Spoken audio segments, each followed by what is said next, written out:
Okay, kakatapos lang natin magpalit ng spring ng BSR10 natin. Double bell BSR10. Ito, yung stock spring niya. Napalitan na natin, hindi ko na na-video eh. Mas mataas na to. Mahaba siya, mga ganito kahaba ang haba ng spring na pinalit natin. Mga ganyang kahaba. Ayan. Ayan. Lalagyan na natin siya ng grease. Ngayon, lalagyan na natin siya ng grease. Ginagamit ko ditong grease yung high temp grease. Pag metal to metal, kailangan high temp grease, no? Lalo dito, pag dito mo ilalagay para hindi agad siya mapudpud. Silicone grease naman pag sa rubber, pero pag metal to metal, ang magandang nilalagay dyan yung talaga. Okay pa to. Pero umorder tayo ng steel nito para mas matibay. Kasi pagka ganitong na, matigas na yung spring ng kinabit, dapat naka ka na, braided na yung searing mo. Yan, dito lalagyan mo yan dito para hindi siya basta yan lagyan mo yan dyan para hindi siya basta mapudpud. Yan. Tapos itong buong to, lalagyan din natin yan. So,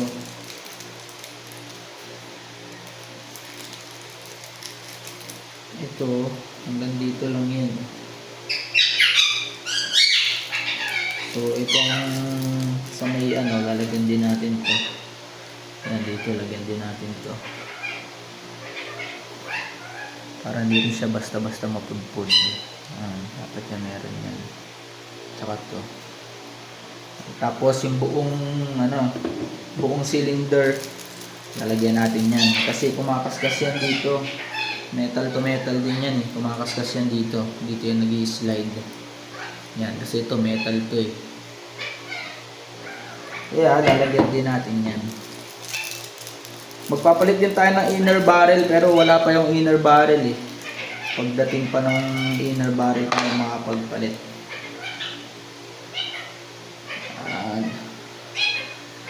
Pag ganito, ayan metal to metal kasi to, kaya dapat dito yung talagang pang metal to metal dyan. Grease para matagal siya matuyo, hindi siya matutuyo agad. Kasi pag gamitin mong grease, hindi yung pang metal to metal, tuyo agad yan. Ayan, pala natin para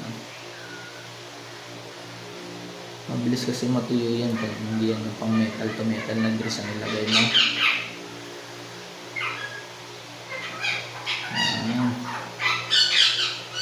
Palat mo lang yan.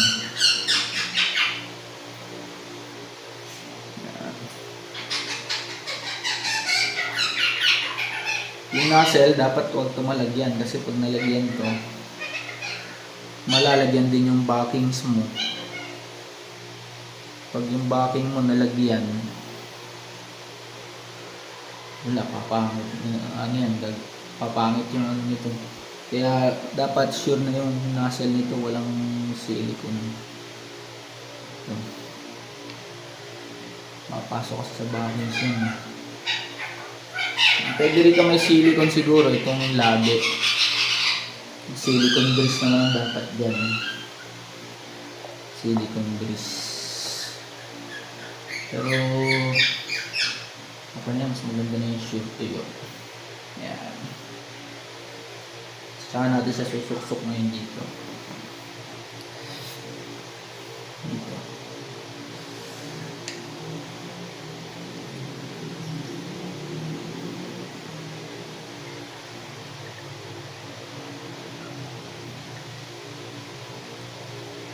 Dapat pala hugutin muna ito.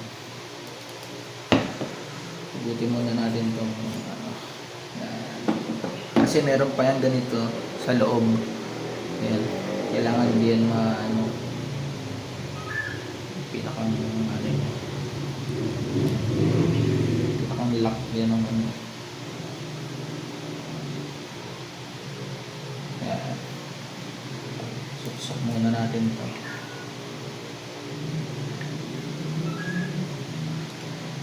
Ito yung pinaka-lock niya. Yan ang pinaka-lock niya. Okay. Yan dapat yan. Smooth. Smooth. Sobrang smooth. Tapos, sakto mo yung ano niyan dito. Yan. Diyan natin ikakabit ngayon yung lock nito. Yung, nasa na yung lock nito? Ito. Pag ganyan. Pag ganyan yan. Sige. Hindi muna natin ito. Pag ganyan yan, no? Ganyan. Lock yun dito.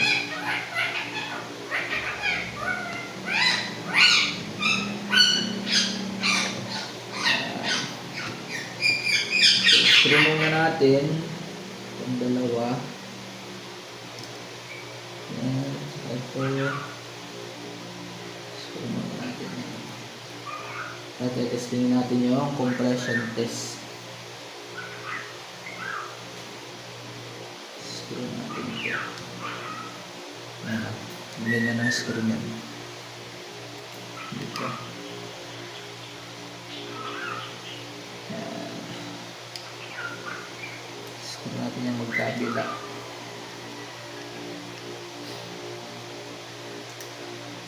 Dapat to hindi to lumuluwag. Minsan kasi lumuluwag to eh. Smooth ng ano natin ngayon eh. Smooth. Dito. Tapos saan natin to i-shoot. Dapat to naka-shoot. Shoot yan dito. Yan. Nakalak na yan. Okay. Lock na. Ngayon magko-compression test tayo. Testin natin kung matigas siya hilahin. Mas matigas na siya hilahin. Tapos balik. Tapos tatakpan mo to. Tapos pindot yung trigger. Pindot natin yung trigger. Yun. Dahil pag inalis mo yun, marinig kang tup. Isa pa. Mas matigas na siya hilahin ngayon kasi ano na siya, matigas na yung spring niya. Balik. Balik natin ito sumasama. Yan. Tapos takip. Ayan. Diba? Wala siyang leak. Wala siyang leak. Okay. Ito, para to sa ano eh, para pag binalik mo siya, hindi siya malambot siya ibalik. Ayan. Ito yun, inaalis. Ayan.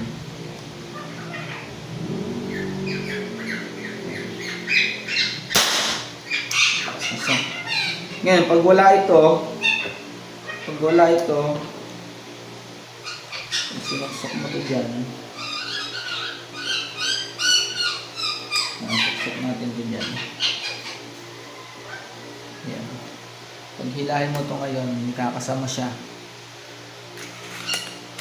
Tapos babalik mo. Tapos malambot. Diba? Pero syempre, babalik natin yun. Kasi gusto natin stock. Gusto natin meron ito.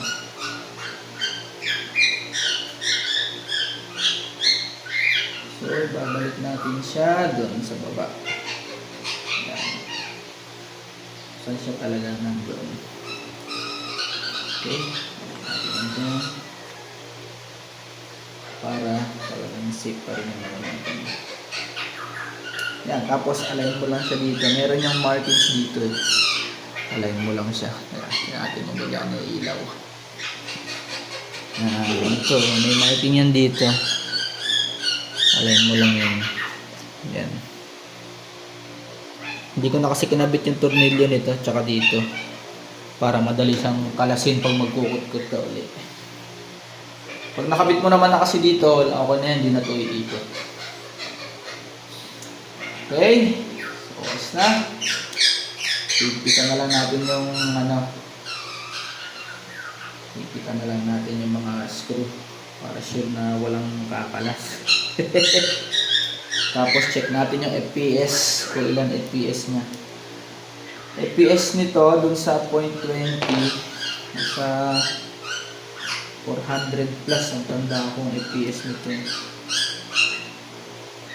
Okay, sure na walang maluluwag. Okay. Yan. Tapos balik ko muna yung screw nito. Inalis ko kasi kanina yung screw nito dito. Pero ngayon wala na yung screw niyang pang-lock sa barrel, sa outer barrel. Para madali na siyang kutkutin. Kasi pagka hindi mo inalis, pag hindi mo kasi alisin, matatanggal ka pa ng screw. Pero para sa akin lang yun, para sa inyo, ayaw nyo alisin, okay lang. Ano lang siya, para sa akin lang, ayoko na nang magkukut-kut pa ako nitong screw pa, alisin ko pa. Kaya inalis ko na ngayon yung sa screw. Make sure natin maihigpit itong mga to para walang problema. Sunod, papalitan natin yung steering seal nito. Steel seal. Ito, palitan natin sa sunod. So make sure yan, nakadiin na yan. Tapos yung guard, babalik natin yung guard. Yung guard, meron itong washer. Hindi pwede mawala yung washer nito ha. Ito, yung washer. Kasi pag nawala yung washer nito, lalagpas yung tornilyo mo. Napapakita ko sa inyo. Pag nawala kasi washer nito, yan, dito yan, yung washer yan dito. Dito washer niyan. Yan. Pag nawala yung washer niyan, lalagpas yung tornilyo dito. Ngayon, hindi mo ito mahihila. Pag hinila mo kasi yung tornilyo niya, dito, lalagpas. Kasi yung haba ng screw nito, saktong-sakto lang dito. Kaya, huwag na iwawala yung washer nito. Ito, lalagpas kasi yan. Lalagpas yan ganyan. Pag lumagpas yan ganyan, hindi mo ito mahihila. Okay. Higpitan na natin yan. Ayan, pangapit natin malaki. Ito, dito. Ayan. Higpitan natin.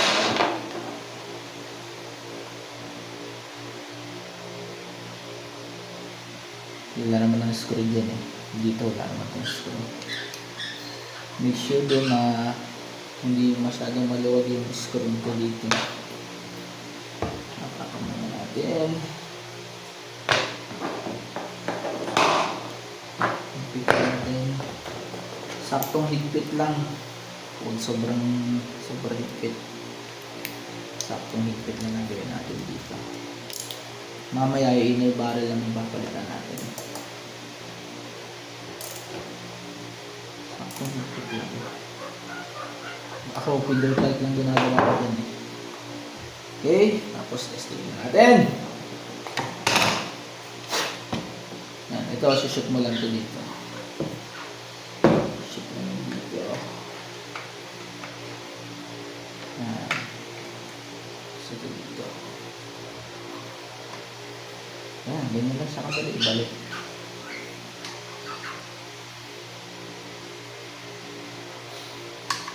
Hindi pa siya nakaswap.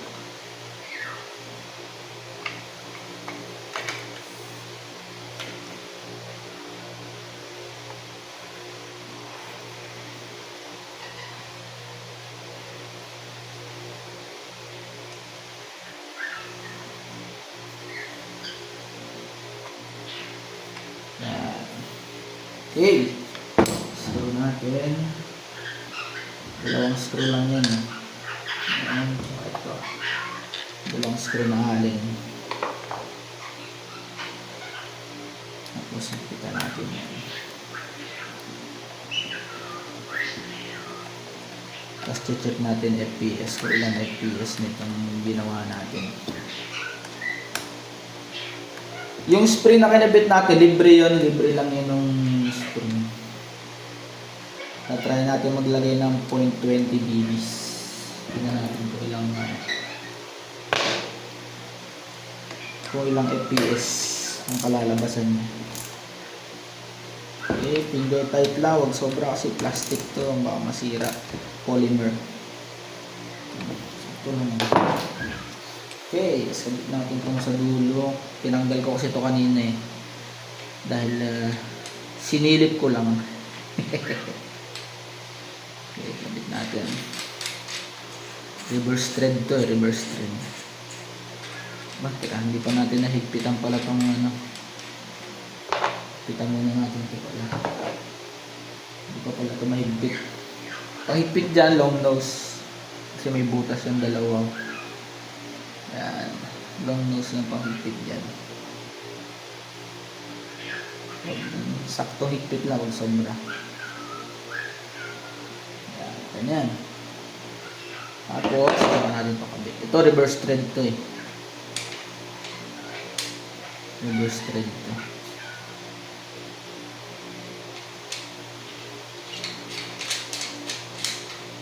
Okay. Na. Okay, assemble na yung rifle natin. Testing natin, hilahin. Ang smooth ibalik. Ang smooth na ibalik.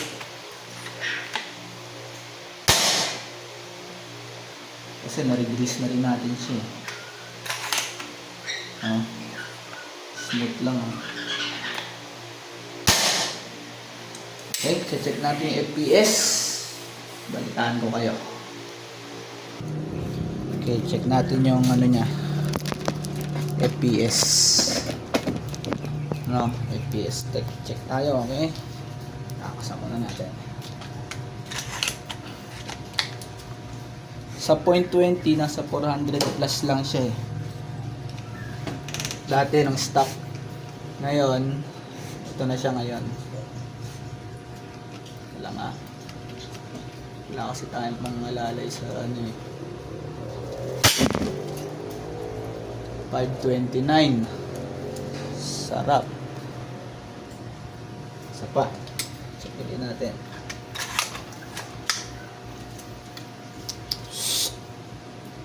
Check tayo. Taas natin para sure na safe.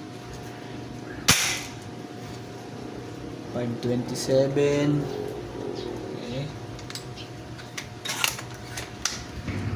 Di hawak lang yung ano natin eh, pang chrono eh. 527. Next is